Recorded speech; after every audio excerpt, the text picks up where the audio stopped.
Daj tu jebenu kapi, palite jebene efekte. Kreće moje omiljeno doba. Ovaj klip je kao obaveštenje. Pre svega, možda moji klipovi ovih dana će malo da kasne. Samo zato što sam najbolj u školi. Jebi ga. Život diplomca. Svakako klipova će biti. I naravno, jedno pitanje za vas. Da li imate vi nekakvu ideju da napravim, pošto planiram napravim neki specijal za Novu godinu ili za Božić, već kada mogu da izbacim taj klip i da ga napravim. I naravno, najpre svega, htelo bi da se zahvalim vama. Hvala vam na velikoj podršci od početka mog kanala. Hvala vam na 20 subscribera. Svakako, znam da to zvuči nekome jadno, ali verujte mi, ti 20 subscribera meni jako veliko.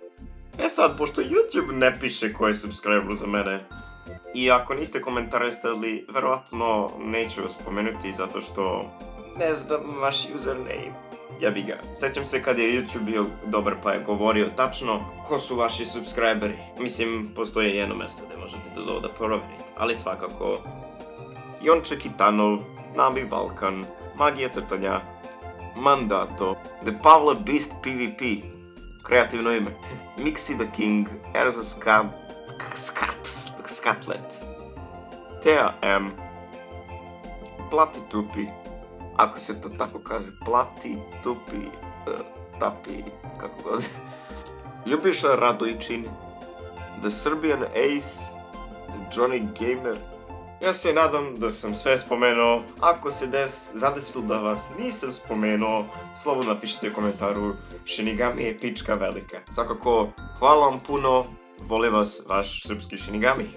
Naravno, ne na nikakav bolestan način, da znam da sam to spominjao. To pariš trenutak.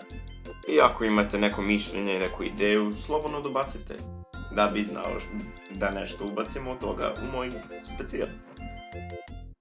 Svakako, hvala vam što ste poslušali ovo dosadno obaveštenje i mi se vidimo u sledećem klipu. Sayonara!